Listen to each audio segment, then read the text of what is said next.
우리가 나눌 은혜의 말씀의 제목은 겸손과 마땅히 행할 길, 겸손과 마땅히 행할 길이라는 제목으로 다 함께 은혜 받기를 원합니다.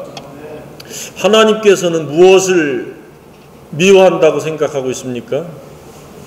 하나님은 7가지 미워하는 것이 있습니다. 알고 있습니까? 그 첫 번째가 교만한 눈입니다. 교만을 하나님께서 첫 번째로 미워하시는 겁니다. 두 번째가 거짓된 혀, 거짓말하는 입이죠. 무죄한 자의 피를 흘리는 손, 죄 없는 자를 폭력을 행사하거나 살인을 하는 것. 네 번째가 악한 계획을 세우는 마음, 악한 것을 도모하는 거예요. 어떤 나쁜 짓을 할까? 어떻게 다른 사람들을 사기칠까? 남에게 어떤 손해를 끼칠까? 이런 마음이 하나님이 싫어하시는 네 번째고 미워하시는 것이고, 다섯 번째가 악을 행하려고 빨리 달려가는 발, 자신의 발이 가는 길이 악을 행하려고 빠르게 신속하게 가는 것을 하나님 미워하십니다. 여섯 번째는 거짓말로 거짓 증언하는 것. 일곱 번째는 형제 사이를 이간하는 자를 하나님이 미워하십니다. 하나님께서 미워하시는 것이 하나도 없기를 주님의 이름으로 축복합니다. 하나님께서 미워하시는 것의 다른 표현은 패역입니다. 이 패역을 행하게 되면, 패역을 가지고 있으면 예외 없이 하나님의 다루심 속에 들어갑니다. 왜냐하면 그 패역을 가지고 있으면 불행하기 때문에 그 패역이 없애야 되고 패역과 떠나야 되기 때문에 하나님께서 재앙이라고 하는 것, 고통이라고 하는 것, 슬픔이라고 하는 것, 두려움이라고 하는 것들, 이 불행을 하나님께서 통해서, 진노를 통해서 그 사람을 다루시는 것. 그래서 교만도 없애야 되고 거짓된 혀, 무죄한 자의 피를 흘리는 것, 이러한 7가지를 하나님께서 벗어나도록 하나님이 다루시는 겁니다. 그 다루심에서 회개하고 벗어나면 하나님께서는 은혜를 주시지만, 계속해서 고집스럽게 그 패역을 벗어나지 않으면 그 결과는 반드시 사망이요 멸망입니다. 그렇다면 말을 뒤집어서 하나님께서 좋아하시는 것, 기뻐하시는 것은 무엇일까요? 그 반대입니다. 열거된 7가지의 패역의 반대. 그러니까 첫 번째는 무엇입니까? 교만의 반대는 겸손. 하나님은 겸손한 자를 좋아하십니다. 기뻐하십니다. 그런 사람이 저와 여러분이기를 원합니다. 겸손해야 됩니다. 나머지도 정반대로 생각하면 됩니다. 진실된 혀를 하나님이 좋아하십니다. 이타적으로 섬기고 유익을 끼치는 사람을 좋아하십니다. 선한 생각을 가지고 계획을 세우고 그것을 실천하려고 실행하는 사람을 좋아하십니다. 진리를 말하고 공유하는 사람을 좋아하고 형제 간의 화목을 꾀하고 도모하는 사람을 하나님이 기뻐하십니다. 하나님이 미워하시는 것이 아닌 하나님이 기뻐하시고 좋아하시는 것으로 살 수 있기를 바랍니다. 그 중에서 첫 번째는 항상 가장 중요하다라는 수식을 붙일 수 있습니다. 그래서 겸손은 매우 중요한 겁니다. 뿐만 아니라 가장 중요한 시작입니다. 그러면 겸손은 무엇입니까? 어떻게 내가 겸손해서 하나님을 기쁘시게 할 것인가? 하고 있는가? 점검할 수 있겠습니까? 겸손은 회개한 양심이 겸손입니다. 회개한 적이 있고 지금도 무시로 회개하는 사람이 참으로 겸손한 사람입니다. 그러면 교만한 사람은 누굽니까? 회개한 적이 없는 사람은 교만한 사람입니다. 회개했어도 중간중간에 패역을 행하고 하나님이 미워하시는 것을 했을 때 즉각적으로 회개하지 않으면 그 사람은 교만한 겁니다. 회개하는 사람이기를 주님의 이름으로 축복합니다. 그것이 진정한 겸손입니다. 굽신거리는 것, 그냥 자기를 말로 낮추는 것이 겸손이 아니고 하나님 앞에서 잘못을 잘못이라고 깨닫고 돌이키고 회개하는 것이 겸손입니다. 그것도 단회적인 것이 아니라 우리는 무시로 필요한 존재들입니다. 그러면 언제 내가 회개했느냐? 회개한 적이 없으면 여전히 교만한 가운데 살아가는 겁니다. 악하고 불의한 생각으로 불법, 즉 폐역을 행하고 살아가는 겁니다. 그래서 이 회개라고 하는 것은 자신의 악한 생각, 불의한 생각과 불의불법을 행하는 것, 폐역하는 것에서 단절하고 끊어버리고 돌아서서 정의와 공의를 행하는 것. 진리를 순종하는 삶을 살고자 지향하면서 실행하는 것이 진정한 겸손의 열매입니다. 광의적으로는 사탄의 지배 아래서 하나님의 주권 아래로 나오는 겁니다. 거짓에서 인본주의에서 진리로, 어둠에서 빛으로, 사망에서 생명으로 완전히 바뀐 겁니다. 그런 저와 여러분이기를 원합니다. 그렇지 않으면 살았으나 죽은 자요, 그는 여전히 허무한 것을 바라보며 허탄한 것을 쫓으며 결과는 허망으로 끝나는 겁니다. 물론 그 과정은 파란만장할 것이요, 우여곡절일 것이요, 많은 하나님의 다루심 속에서 살아갈 겁니다. 그러나 겸손하면 하나님의 다루심이 필요 없습니다. 겸손하면 하나님은 은혜를 주십니다. 매일매일 은혜 받고 사는 저와 여러분이기를 원합니다. 그래서 주변에 회개를 외쳐야 됩니다. 침례 요한이 전파한 메시지가 처음이 바로 회개하라, 천국이 가까웠느니라. 모든 시작의 출발은 겸손으로 회개하는 겁니다. 그런데 회개하는 겸손보다 회개하지 않는 교만이 훨씬 더 익숙하고 그것에 길들여져 있다는 데 문제가 있습니다. 그래서 회개를 촉구해야 됩니다. 정말로 한 개인을 사랑하고 한 개인을 존중한다라면 회개를 촉구해야 됩니다. 회개해야 됩니다. 이처럼 겸손은 꼭 필요한 것이고, 바른 삶, 옳은 삶, 이 말을 합쳐서 마땅히 행할 길을 갈 수 있는 그랜드 오프닝, 시작입니다.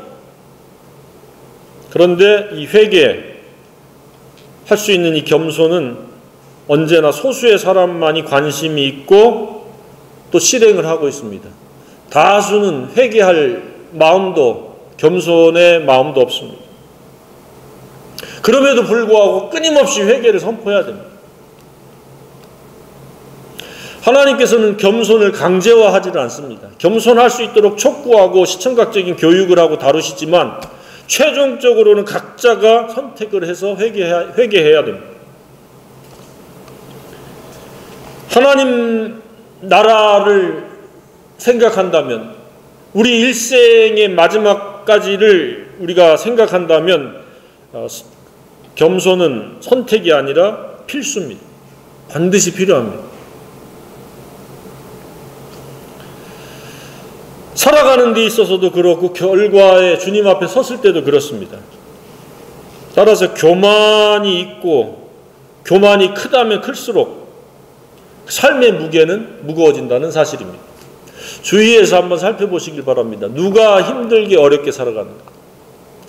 경제적으로 어려운 사람도 있고, 심리적으로 어려운 사람도 있고, 인간관계에 어려운 사람도 있고, 질병 때문에 어려운 사람도 있는데, 무겁게 살아가는 원인은 대부분이 교만입니다. 마음이 아픈 것, 상처를 주고받는 것, 슬프고 고통스러운 이유는 그가 아직도 회개하지 않는 교만 때문이다. 하나님께 은혜 받지 못하는 교만 때문이다. 그가 회개해서 겸손하고 하나님 앞에 그 주권에 맡겼더라면 아무 일도 일어나지 않았을 텐데 어떤 일이 일어났다? 문제가 생겼다? 그것은 아직도 내가 여전히 처리해야 될 교만이 있다.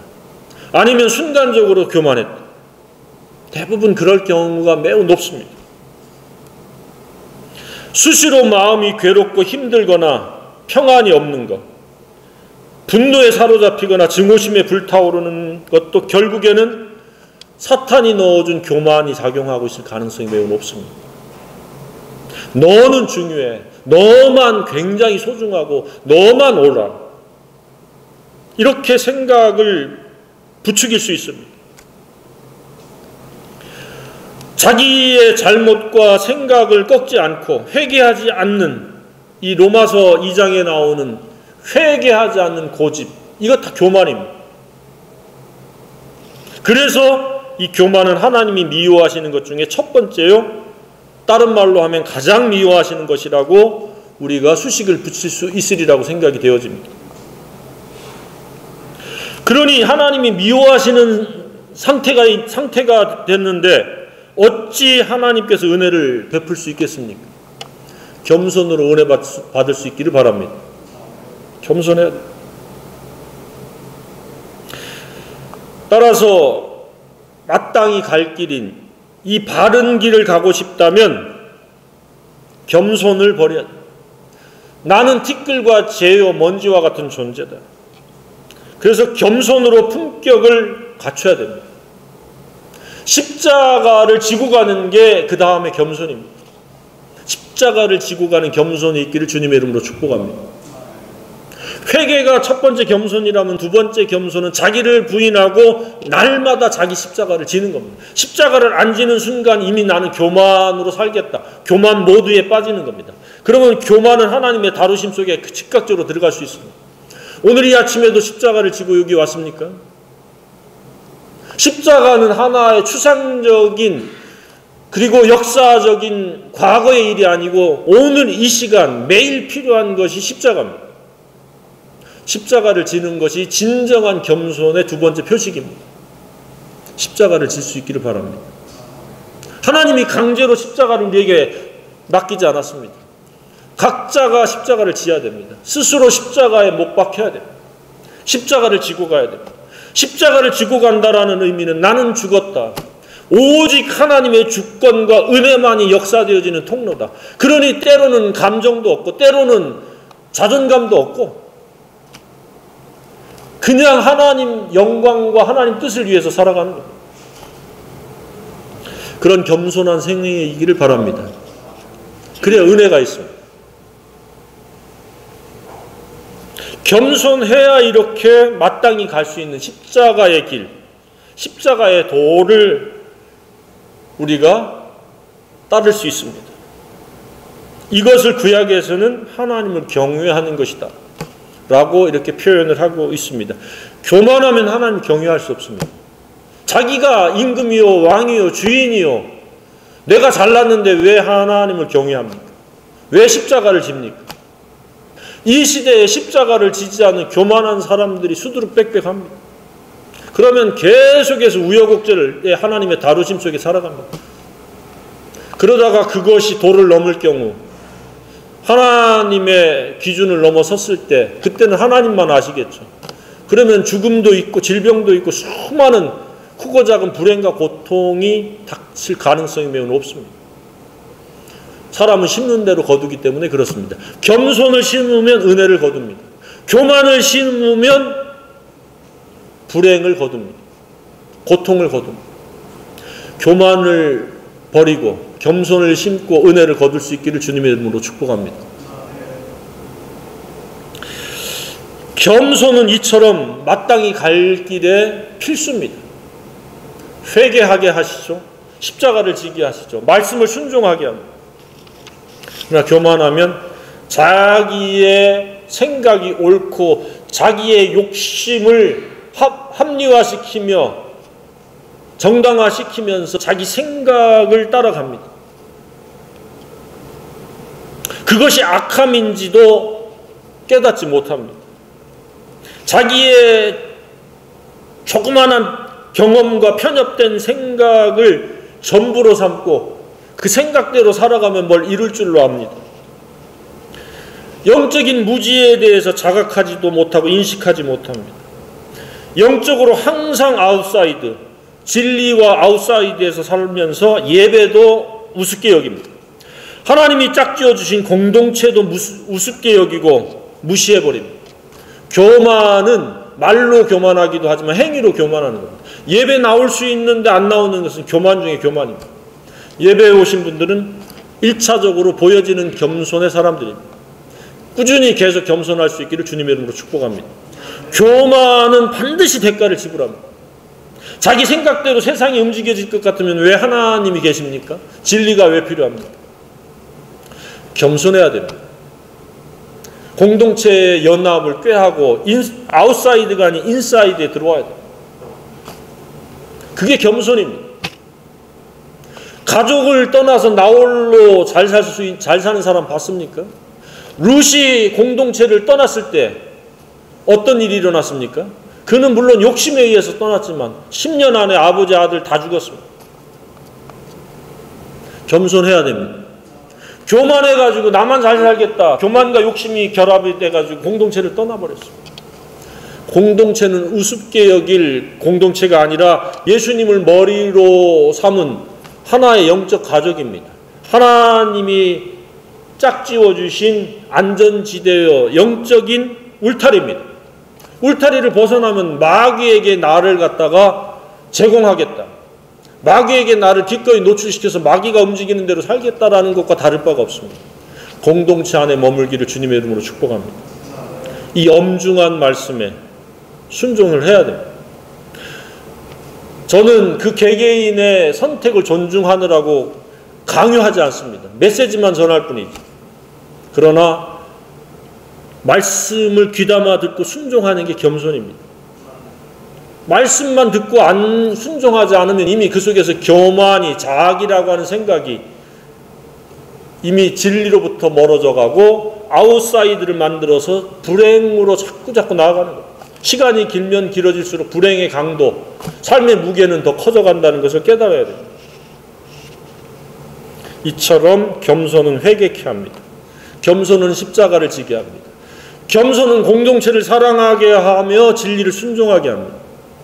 모든 교만은, 이 모든 불순종이요, 십자가를 지지 않는 오만이요, 회개하지 않는 영적 고집입니다. 무식입니다. 이처럼 겸손은 언제나 오름의 시작입니다. 겸손은 발음의 과정입니다. 겸손은 아름다운 결과입니다. 겸손이 없이는 불가능합니다. 겸손은 하나님의 은혜를 받아서 영혼이 잘 되고 건강하고 범사가 잘 되고 육체까지 건강하게 하는 비결인 줄로 믿습니다. 겸손해야 됩니다. 교만이 작용하면은 말씀 읽지 않습니다. 듣지 않습니다. 십자가 지지 않습니다. 기도하지 않습니다. 하나님 사랑하지 않습니다. 말씀을 최고의 권위로 두지 않습니다. 자기 생각을 더 우위에 둡니다. 자기 기분을 더 우위에 두고 자기 취향을 더 위에 두고 자기 생각을 더 위에 둡니다. 하나님 말씀에 순종하는 게 최종적인 겸손입니다. 그런 겸손이 있기를 주님의 이름으로 축복합니다. 교만하면 자기 사랑에 빠져요. 내 생각을 사랑하고 내 욕심을 사랑하고 내가 남들 앞에 자랑하고 높아지려고 하는 것을 사랑하다 보니까 계속해서 자충우돌하게 됩니다. 그 교만이 결과를 맺도록 하나님이 두지 않습니다. 교만은 불행의 결과를 맺지 결코 자기가 의도한 대로 결과를 맺을 수 없다는 것을 빨리 깨달아야 돼요. 성도는 이처럼 겸손에 의해서 살아감으로 거룩을 위한 시련을 빼고는 불필요한 고통과 불행이 없이 사는 그러한 행복자들이 되어야 됩니다. 제가 늘 이야기하는 높은 단계의 행복자들이 되어야 됩니다.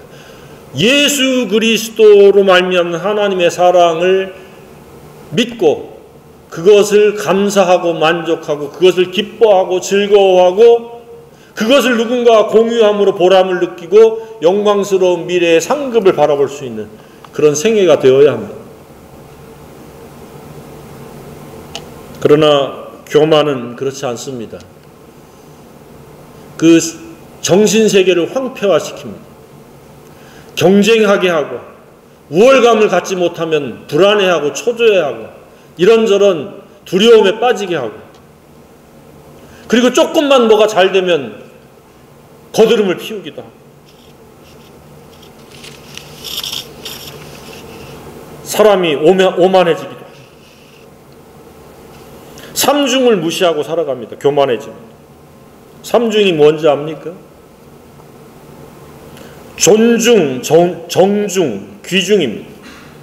상대편을 존중하는 사람이 진리가 순종되어질 때 나타나는 첫 번째 표식이 존중하는 겁니다. 교만하면 존중하지 못합니다. 어떻게 해요? 아나무인식으로 무시하고 업신여길 수 있습니다. 그러면 어떤 결과가 일어나요? 너만 잘났냐, 나도 잘났다. 그래서 갈등과 다툼이 일어날 소지가 있습니다.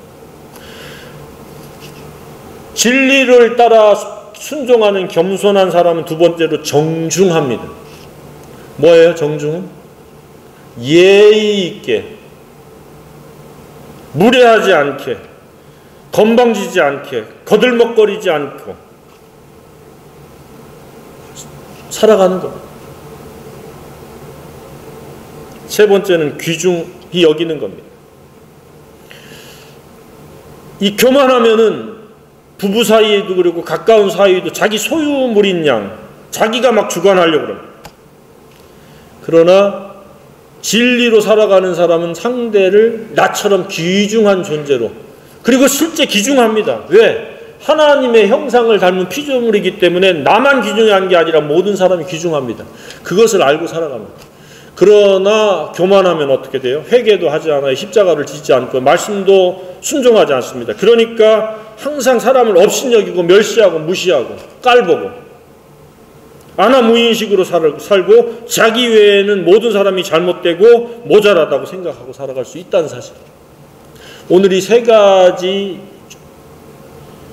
중을, 삼중 인간관계를 가질 수 있는 진리의 순종자들이 되기를 주님의 이름으로 축복합니다. 굉장히 이 부분에 우리가 연약합니다. 잘해주는 사람에게는 잘해줄 수 있는데 그렇지 못한 사람에게는 안면을 싹 바꿔가지고 우리가 존중도 하지 않고 정중하지도 않고 무례할 수도 있고 업신여길 수도 있고 그리고 깔볼 수도 있습니다. 귀중하게 생각하지 않을 수 있습니다. 결혼한 부부들에게는 특별히 그렇습니다. 서로 간에 굉장히 가까워지고 비밀이 사라지니까 이 존중과 정중과 귀중함이 사라질 수 있습니다. 그러나 이것은 계속되어야 합니다. 우시야 왕이 그랬습니다.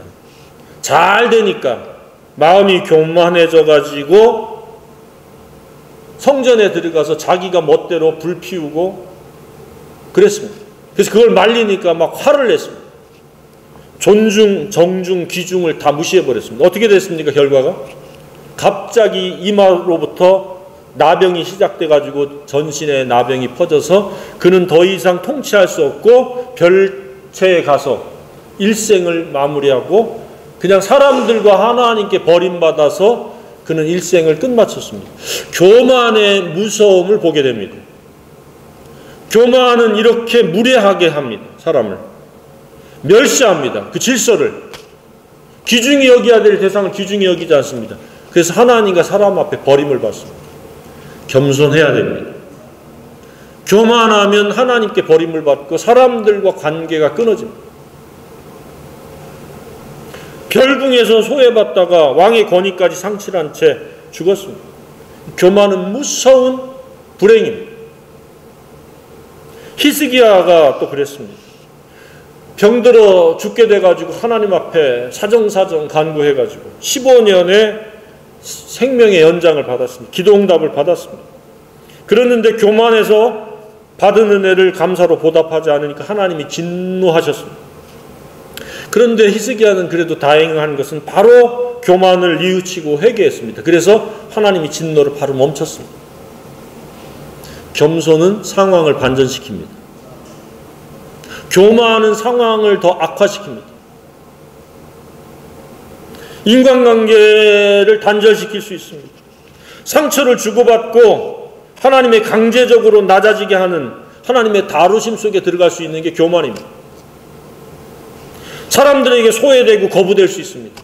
그러나 겸손함은 환영받고 귀중히 여김을 함께 서로 받고 줄 수 있습니다. 모든 사람이 귀중한 사람으로 여길 수 있는 그런 영성의 사람, 겸손의 사람이기를 원합니다.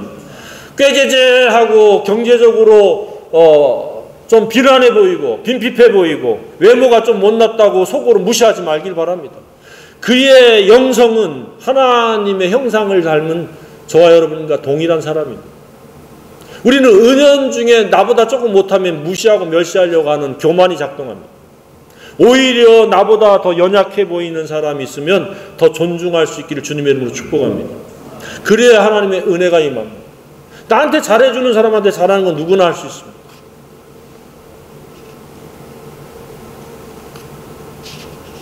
겸손은 이처럼 하나님을 하나님 되게 하십니다. 하나님의 주권을 인정하고 하나님의 말씀을 귀담아 듣고 순종하게 합니다. 그러나 교만은 그렇지 않습니다. 자기 멋대로 아나무인식으로 살아갑니다. 양심의 감각이 완전히 망가지거나 굳어져 버렸습니다. 하나님의 뜻을 찾지 않습니다. 순종하지도 않고 삼중 인간관계를 맺지 않습니다. 지 잘난 맛에 삽니다. 뒤에서 도마 하나를 놓고 계속 사람 난도질하는 그런 오만에 빠집니다. 비판 정죄에 빠집니다. 자신이 그렇게 된다라고 하면 얼마나 불쌍한 일이겠습니까? 사람은 심은 대로 거둡니다. 겸손의 관계를 심고 존중과 정중과 귀중함으로 되돌려 받을 수 있기를 바랍니다. 반드시 되돌아옵니다. 거울을 보면은 자기 얼굴이 비치는 것처럼 자기가 겸손한 만큼 겸손의 보상을 받게 되어 있습니다. 오늘 본문이 그겁니다. 겸손과 여호와의 경외함의 보상은 뭐다? 재물과 영광과 생명입니다. 그러니까 겸손하지 않으면 어떻게 돼요? 패역한 길을 가는 것으로서 그 길에는 가시와 올무가 있거든요. 불행이 있다는 거예요. 계속 하나님의 다루심에 찔림이 있다는 거예요. 그리고 덫에 걸려서 거의 죽기 직전에 이를 수 있다는 이야기입니다. 그래서 겸손하다. 겸손은 곧 하나님의 경외함으로 나타난다. 하나님이 하나님 되시게 한다. 자기 생각을 십자가에 못 박아버리고 자기의 습관을 십자가에 못 박아버리고 자기 욕심과 정욕을 십자가에 못 박아버리고 교만을 못 박아버리고 티끌과 재로 돌아가서 하나님의 은혜 속에서 살아가기 때문에 재물과 영광과 생명이 따른다. 그런 생애이기를 원합니다. 겸손해야 돼요. 겸손은 모양이 아닙니다. 잘 살려고 하기보다는 겸손하려고 노력하기를 바랍니다. 그러면 나머지가 따라옵니다. 자꾸 내 힘으로 뭔가 하려고 하는 것은 교만의 작동입니다. 이루어지지도 않고 이루어질 수도 없습니다. 뭔가 될 듯하지만 결코 되지 않습니다. 예수님이 오신 이유는 우리가 겸손에 의해서 회개하고 예수님을 믿음으로 생명을 얻고 더 풍성히 얻게 하려는 겁니다. 계속해서 진리의 사람으로, 진리를 순종하는 사람으로 하나님이 예비하신 모든 것이 더해지는 그런 생애를 살기를 우리 주님이 원하시는 겁니다. 하나님의 보상은 바로 그겁니다. 겸손에 의해서 너희들이 좋은 것을 누려라, 거둬라. 오늘 이후로부터 겸손함으로 좋은 것을 거둘 수 있기를 원합니다. 그것이 세 가지입니다. 뭐예요? 사람들이 그렇게 원하는 재물이라고 그랬어요. 영광이라고 그랬어요. 생명이라고 이렇게 말씀을 하고 있습니다. 교만은 결코 좋은 것을 얻을 수 없습니다. 계속해서 찔리는 삶, 사람들에게 밟히는 삶, 덫에 빠져서 움직일수록 더 아프고 고통스러운 삶을 살아가게 돼 있습니다. 그래서 아이에게 이 겸손한 길, 겸손에 의해서 하나님을 경외하는 이 마땅히 행할 길, 올바른 길을 가르치라는 겁니다. 이 아이는 연령적인 아이가 있을 수 있고 영적인 상태에서 아이가 있을 수 있습니다. 교만하고 무지한 사람은 아이입니다. 나보다 아무리 연장자라도 교만으로 살아가고 자기 생각으로 살아가고 십자가를 지지 않고 살아가면 그는 어린아이입니다. 그 아이들에게 가르쳐라. 마땅히 행할 길 뭐예요? 겸손에 의해서 십자가를 지고 말씀 순종하는 길을 가르치라. 복음이라는 게 그거예요. 마땅히 행할 길을 가르쳐서 그들이 높은 단계 행복자, 생명을 얻고 더 풍성히 얻게 하도록 돕는 일입니다. 이 길은 어렵거나 멀리 있는 것이 아닙니다. 쉬울 뿐만 아니라 가까이에 있습니다. 우리가 이렇게 메시지를 전하는 것이 바로 그 길을 지금 나타내고 있는 것 아닙니까? 이 길을 가면 됩니다. 겸손하게. 그러면 행복한 사람이 될 수 있는 은혜를 입습니다. 그러니까 행복한 사람과 불행한 사람의 차이와 조건은 무엇이에요? 겸손과 교만. 진리와 비진리. 어떤 삶을 살기를 원합니까? 겸손에 의해서 하나님을 경외하는, 하나님을 사랑하고 하나님 말씀을 순종하는 그런 겸손의 삶으로 하나님이 기뻐하시는 대상이시요 하나님의 은혜를 줄 수밖에 없는 그런 저와 여러분이기를 원합니다. 교만해서 하나님의 다루심 속에서 가시와 올무가 있는, 덫이 있는 그런 삶과는 전혀 무관한 저희들의 남은 생애가 되기를 간절히 소망합니다.